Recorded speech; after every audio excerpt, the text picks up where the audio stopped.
लो बेटा आपकी सब्जी। ये माँ आप रुको, मैं बाहर आता हूँ। ये भाभी किससे बात कर रहा है? आप यहाँ पे क्या कर रही हो? बेटा वो मैंने यहाँ पे ना एक छोटी सी सब्जी की दुकान डाल रखी है। खैर ये सब छोड़, तू ये बता तू कब आया? मैं बस अभी 3-4 दिन पहले ही वापस आया हूँ। आपने क्या बताया अभी कि आपने दुकान डाल रखी है? हाँ बेटा। बॉबी कौन है ये? ये मेरी मुंह बोली माँ है। मेरा बचपन इन्हीं के साथ गुजरा है। बेटा ये कौन है? ये मुस्कान है, आपकी होने वाली बहू। बेटा बहू तो बहुत सुंदर है। ओ हेलो, मैं कोई तुम्हारी बहू नहीं हूँ। आया समझ में? जो रिश्ते बनाने हैं ना बॉबी से बनाओ, मुझसे नहीं। बॉबी इन्हें बोलो कि मुझे बहू ना बोले। मुस्कान जुबान संभाल के बात करो, ये माँ है मेरी। माँ ये सब छोड़ो, आप ये बताओ आपकी ये हालत कैसे हुई? बेटा ये सब है ना लव मैरिज का नतीजा है। तुझे तो पता ही है मैं शुरू से लव मैरिज के कितने खिलाफ थी, पर क्या करूं बेटा, मैं अपने बेटे सूरज की जिद के आगे मैं हार गई। अच्छा तो आपने सूरज की शादी कर दी? हाँ बेटा, 3-4 साल पहले मैंने उसकी शादी कर दी।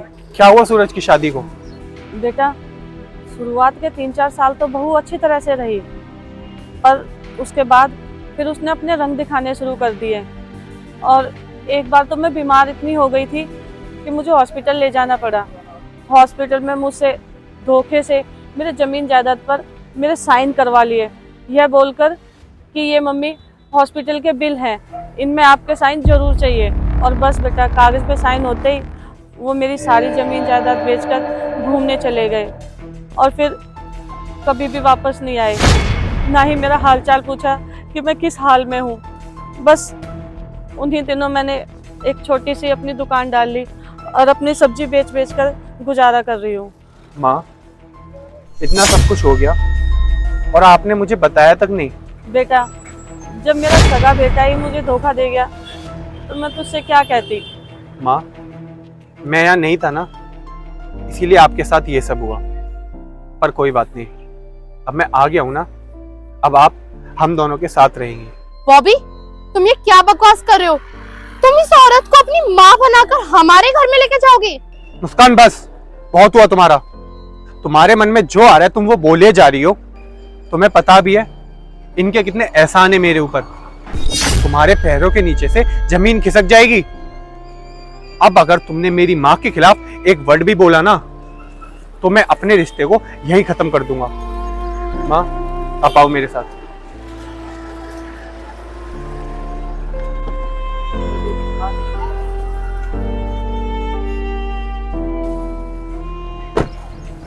क्या चल रहा है ये बॉबी?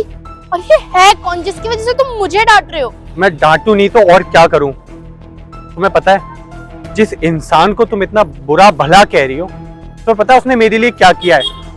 आज मैं जो कुछ भी हूं ना उसी की देन है, उसी की बदौलत है ये। अरे मेरे सर पर तो माँ का साया भी नहीं था, पर उस औरत ने मुझे कभी माँ की कमी महसूस नहीं होनी थी। अरे माँ तो दूर, एक बाप की भी कमी महसूस नहीं होनी थी उन्होंने मुझे। तुम जानना चाहती हो ना कि उसने मेरे लिए क्या किया है? तो सुनो। बॉबी बेटा क्या हुआ, तू इतना उदास क्यों है, कोई बात है क्या? माँ जी अब मैं क्या बताऊँ आपको। इस साल मैंने कॉलेज की फीस नहीं भरी क्योंकि मेरे पास पैसे नहीं है इतने, और कॉलेज वालों ने मुझसे बोला है कि अगर मैं फीस नहीं भर पाया तो वो मुझे एग्ज़ाम नहीं देने देंगे। अब मुझे समझ नहीं आ रहा है पैसों का इंतज़ाम कहाँ से करूँ। मैं ट्यूशन पढ़ाता था, उससे थोड़े बहुत पैसे आ जाते थे, लेकिन अब बच्चों की छुट्टियाँ चल रही हैं तो वहाँ से भी पैसे आना मुमकिन नहीं है। मुझे समझ नहीं आ रहा है मैं पैसों का इंतजाम कहाँ से करूँ। बस इतनी सी बात है? अरे बेटा तू टेंशन क्यों लेता है, तो 1 मिनट रुक।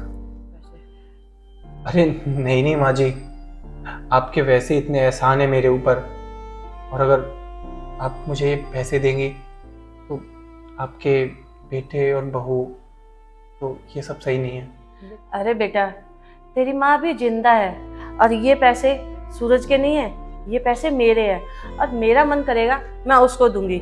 इसलिए ये पैसे पकड़ और तू अपनी कॉलेज की फीस भर और अच्छी तरह से पढ़ाई कर, ठीक है?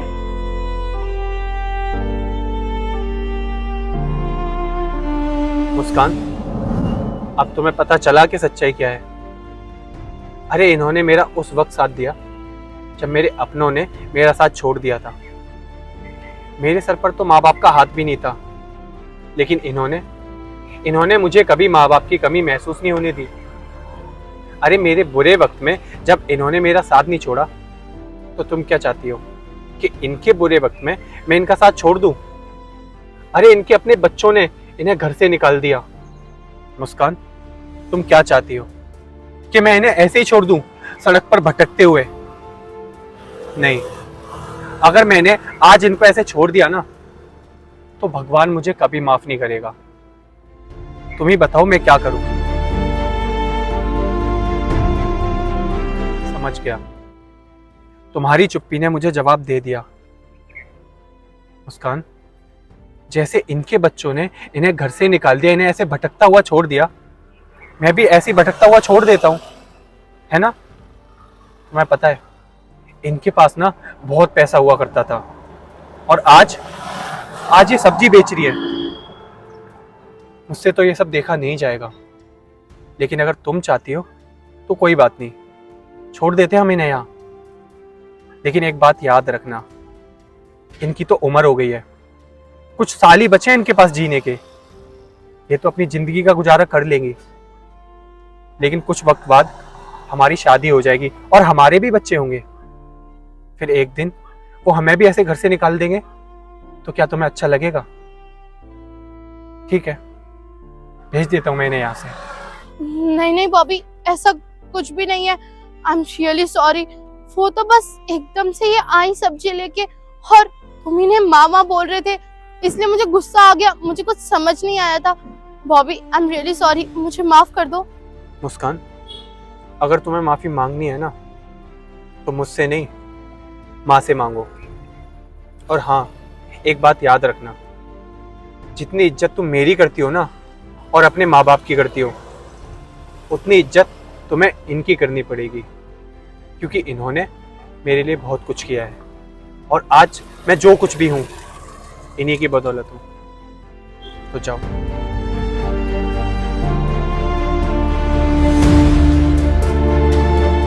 मम्मी जी, मुझे माफ कर दीजिए। मैंने जो कुछ भी बोला आपको जानबूझ के नहीं बोला। वो बस मेरे को अजीब सा लगा कि वो आपको मम्मी क्यों बोल रहे हैं। कोई बात नहीं बेटा, मैं तो बस यही दुआ करूंगी तुम हमेशा खुश रहो।